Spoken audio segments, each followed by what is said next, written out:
हिजबुल मुजाहिदीन के आतंकी बुरहान वानी के मारे जाने के 1 साल पूरा होने पर आज घाटी में सुरक्षा व्यवस्था कड़ी कर दी गई है।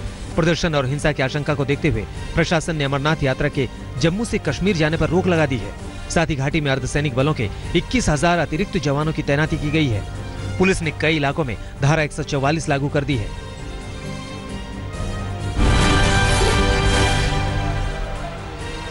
बुरहान वानी एनकाउंटर की बरसी पर अलगाव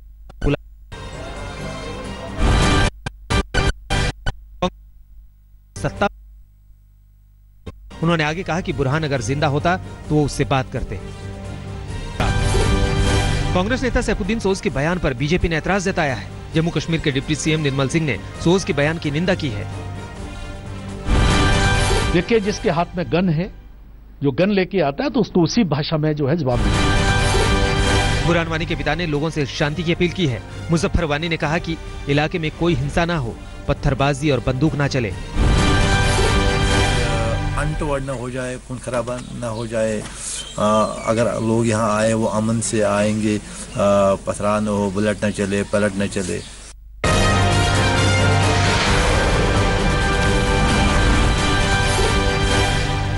प्रधानमंत्री नरेंद्र मोदी ने G20 के मंच से आतंकवाद के खिलाफ जमकर हमला बोला है। पीएम मोदी ने पाकिस्तान का नाम लिए बगैर कहा कि राजनीतिक मकसद को साधने के लिए कुछ देश आतंकवादियों का इस्तेमाल कर रहे हैं। उन्होंने पाकिस्तान के आतंकी संगठनों की तुलना इस्लामिक स्टेट और अलकायदा से भी की। G20 के मंच से पीएम ने आतंक के खिलाफ 10 सूत्रीय प्लान ऑफ एक्शन का भी ऐलान किया। क्लाइमेट चेंज तथा आतंकवाद जैसी प्राथमिकताओं पर ब्रिक्स के नेतृत्व की आवश्यकता है। पेरिस एग्रीमेंट के अंतर्गत सहमति को इंप्लीमेंट करना अनिवार्य है। G20 सम्मेलन में शामिल होने आए सभी नेताओं ने आतंकवाद को लेकर अपनी बात रखी। समिट के आखिर में G20 के नेताओं ने संयुक्त बयान जारी किया। इसमें सभी नेताओं ने दुनिया भर में किसी भी तरह के आतंकवाद की कड़ी निंदा की। नेताओं ने आतंकवाद और आतंक को वित्तीय मदद करने वालों के खिलाफ भी एक होने की बात कही। सिक्किम में भारत चीन सीमा पर जारी तनाव के बीच पीएम नरेंद्र मोदी और चीनी राष्ट्रपति शी जिनपिंग ने G20 सम्मेलन के दौरान मुलाकात की। कार्यक्रम से हटकर ये मुलाकात काफी गर्मजोशी भरी रही। दोनों नेताओं ने हाथ मिलाया और एक दूसरे की तारीफ भी की। विदेश मंत्रालय के मुताबिक मोदी और जिनपिंग की अनौपचारिक मुलाकात में कई मुद्दों पर बातचीत हुई। दोनों नेताओं ने अपने अपने संबोधन में एक दूसरे को लेकर सकारात्मक बातें कही। जर्मनी में अपने दौरे के आखिरी दिन आज पीएम मोदी कई देशों के नेताओं के साथ द्विपक्षीय मुलाकात करेंगे। इनमें साउथ कोरिया, इटली और मेक्सिको जैसे देशों के नेता शामिल हैं। आज शाम को करीब 4 बजे पीएम मोदी दिल्ली के लिए रवाना होंगे।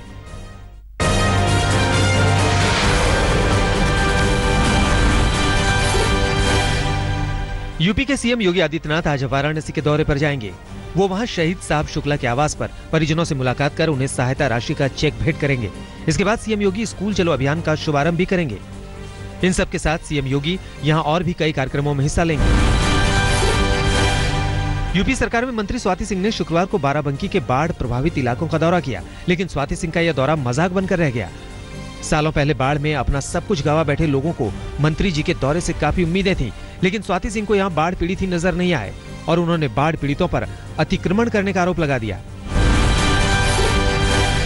इटावा के प्राइमरी स्कूल में बच्चों को वर्दी बांटने पहुंचे यूपी के परिवहन मंत्री स्वतंत्र देव सिंह ने बच्चों से अजीबोगरीब बात कही।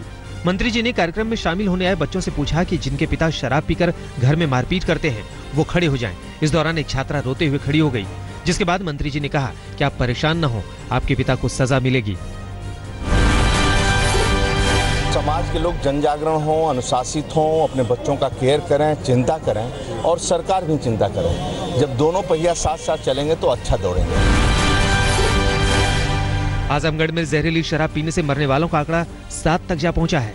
यूपी के उप मुख्यमंत्री केशव प्रसाद मौर्य ने एक कमेटी बनाकर जांच के आदेश दिए हैं। इस मामले में कार्रवाई करते हुए एसओ समेत 3 को सस्पेंड कर दिया गया है। आबकारी इंस्पेक्टर पर भी जांच के आदेश दिए गए हैं। कानपुर में बीजेपी विधायक महेश त्रिवेदी को अपनी ही विधानसभा क्षेत्र में मुश्किल का सामना करना पड़ा। विधायक की कार नाले के गड्ढे में फंस गई। इसके बाद सूचना मिलते ही जेसीबी मौके पर पहुंची और करीब आधे घंटे की मशक्कत के बाद गाड़ी को बाहर निकाला जा सका।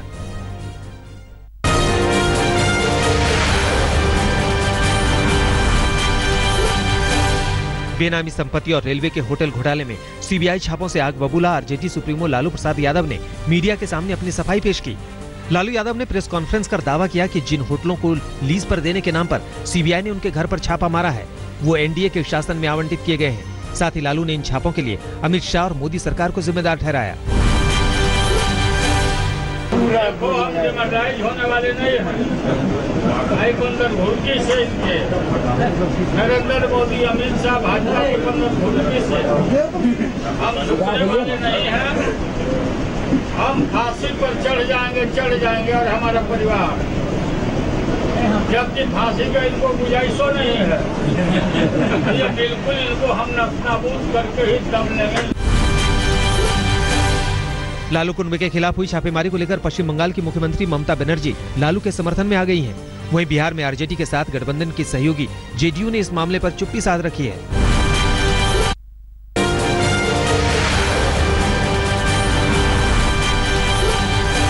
मुंबई में नाबालिग के साथ 21 घंटे तक गैंगरेप की वारदात सामने आई है। बताया जाता है कि आरोपी अपने दोस्त की 15 साल की लड़की को घुमाने के बहाने अपने साथ ले गया और फिर उसने एक घर में ले जाकर अपने 3 साथियों के साथ मिलकर उसके साथ गैंगरेप किया। आरोपी ने पीड़िता को जान से मारने की धमकी भी दी। घटना के बाद किसी तरह लड़की अपने घर पहुंची, जिसके बाद लड़की के पिता ने पुलिस में शिकायत दर्ज कराई। पिता की शिकायत को गंभीरता से लेते हुए पुलिस ने 4 आरोपियों में से 3 को गिरफ्तार कर लिया है। ट्रॉम्बे पुलिस स्टेशन में गैंगरेप का ये मामला दर्ज हुआ है, जिसमें जो पीड़ित है ये 15 साल की एक बच्ची है और उसका 4 लोगों ने मिलकर उसके साथ बलात्कार किया है। पुणे के बिजली दफ्तर में स्थानीय लोगों ने जमकर तोड़फोड़ की। बिजली कटौती से परेशान स्थानीय लोग इकट्ठा होकर बिजली दफ्तर पहुंचे। वहां नारेबाजी करने के बाद उन्होंने दफ्तर में रखे कुर्सी और कंप्यूटर को निशाना बनाया। दरअसल ये लोग 8 दिन से बिजली नहीं होने से नाराज थे।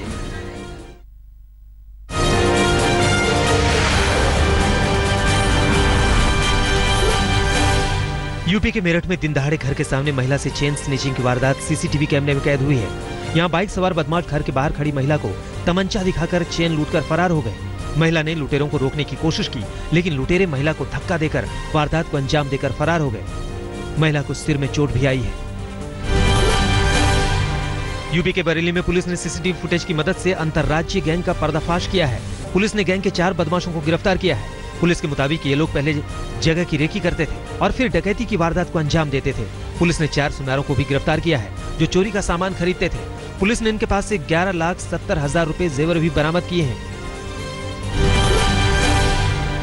कानपुर में बाइक सवार बदमाश दिनदहाड़े बुजुर्ग से 45,000 रुपए से भरा बैग लूटकर फरार हो गए। लूट की ये वारदात सीसीटीवी कैमरे में कैद हुई है। रामदयाल नाम के बुजुर्ग शख्स बैंक से पैसा निकालकर अपने घर लौट रहे थे, तभी सामने से बाइक पर आए बदमाशों ने उनका बैग छीन लिया और फरार हो गए। पुलिस फुटेज के आधार पर लुटेरों की तलाश में जुट गई है। कानपुर में लुटेरों ने मेडिकल स्टोर में लूट की वारदात को अंजाम दिया। ये लूट की वारदात दुकान में लगे सीसीटीवी कैमरे में कैद हो गई। मामले में कार्रवाई करते हुए पुलिस ने रोहित नाम के चोर को गिरफ्तार कर लिया है। साथ ही उसके पास से 80,000 रुपए और ताला तोड़ने के उपकरण बरामद किए गए हैं। पुलिस ने चोरी में इस्तेमाल की गई कार भी जब्त कर ली है। भोपाल में एक युवक की पिटाई का वीडियो सामने आया है। इस वीडियो में कुछ युवक एक शख्स की सरेआम सड़क पर पिटाई कर रहे हैं। हैरान करने वाली बात यह है कि पुलिसकर्मी भी वहां मौजूद है, लेकिन वो युवक को बचाने की बजाय उसे अपने कैमरे में कैद करने में लगा है।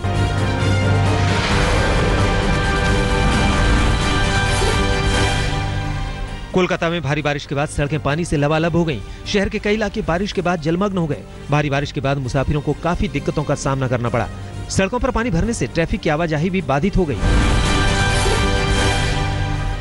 असम में बाढ़ से हालात दिन ब दिन बद से बदतर होते जा रहे हैं। असम के करीब 15 जिले भीषण बाढ़ की मार झेल रहे हैं। यहाँ करीब 4 लाख लोग बाढ़ से प्रभावित हुए हैं। असम के करीमगंज और लखीमपुर जिले सबसे ज्यादा प्रभावित हैं। यहाँ रहने वाले लोगों के घरों में बाढ़ का पानी घुस चुका है। कई लोगों के घर लहरों में तबाह हो चुके हैं। यूपी के मिर्जापुर में पिछले 3 दिनों से हो रही भारी बारिश मुसीबत का सबब बनी हुई है। लगातार बारिश के चलते नदियां उफान पर हैं, जिससे कई गांवों में बाढ़ का पानी घुस आया है। कई लोगों के घर लहरों के साथ बह गए हैं। बारिश के बाद से 3 लोगों की मौत हो चुकी है, जबकि 2 लापता बताए जा रहे हैं। उत्तराखंड के चंपावत में पहाड़ों से मलबा खिसकने से लगातार दूसरे दिन भी टनकपुर पिथौरागढ़ राष्ट्रीय राजमार्ग पर आवाजाही बाधित रही। इसके चलते यात्रियों को काफी दिक्कतों का सामना करना पड़ा। बारिश की वजह से इलाके की करीब 26 ग्रामीण सड़कों पर भी आवाजाही ठप रही। प्रशासन ने एहतियात के तौर पर 2 दिन के लिए स्कूल और आंगनबाड़ी केंद्रों को बंद कर दिया है। एनडीआरएफ की टीम हाईवे के किनारे खतरा बने पेड़ों को काटने में जुटी है।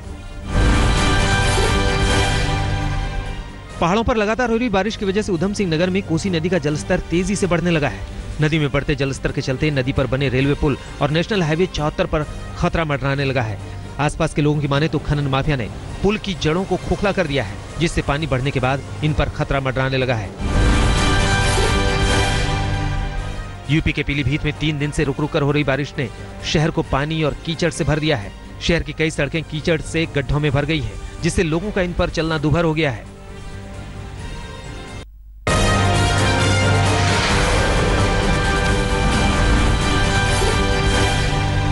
महिला विश्व कप क्रिकेट में आज लिस्टर में भारत का मुकाबला दक्षिण अफ्रीका से होगा। भारतीय टीम अब तक 4 में से 4 मैच जीत चुकी है।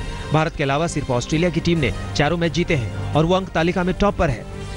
आज की जीत से सेमीफाइनल में टीम इंडिया की जगह पक्की हो जाएगी। 8 टीमों में टॉप की 4 टीमों को सेमीफाइनल में जाने का मौका मिलेगा। दक्षिण अफ्रीका ने 4 मैचों में 2 मैच जीते हैं। इस महीने शुरू होने वाले श्रीलंका दौरे में टीम इंडिया 26 जुलाई को गॉल में पहला टेस्ट खेलेगी। श्रीलंका क्रिकेट की तरफ से जारी विज्ञप्ति के मुताबिक दूसरा टेस्ट 3 से 7 अगस्त को कोलंबो और तीसरा टेस्ट 12 से 16 अगस्त को पल्लेकेले में खेला जाएगा। 5 मैचों की वनडे सीरीज 20 अगस्त को दाम्बुला में शुरू होगी। दौरे में एकमात्र T20 मैच 6 सितंबर को खेतरामा में खेला जाएगा। दौरे में किसी अभ्यास मैच का कार्यक्रम नहीं रखा गया है। लॉर्ड्स में खेले जा रहे पहले टेस्ट में इंग्लैंड ने दक्षिण अफ्रीका पर पकड़ मजबूत कर ली है। दूसरे दिन इंग्लैंड की टीम पहली पारी में 458 रन बनाकर आउट हुई। इसके जवाब में स्टंप तक दक्षिण अफ्रीका 214 रनों पर 5 विकेट खो चुकी है। इंग्लैंड से स्टुअर्ट ब्रॉड और मोइन अली ने 2-2 विकेट लिए। लॉर्ड्स टेस्ट में दोहरे शतक से चूक गए इंग्लैंड के कप्तान जो रूट अपनी कप्तानी में पहला टेस्ट खेल रहे रूट 190 रन बनाकर आउट हुए। मोइन अली भी शतक से चूक गए, उन्होंने 87 रन बनाए। ऑलराउंडर स्टुअर्ट ब्रॉड ने नाबाद 57 रन बनाए।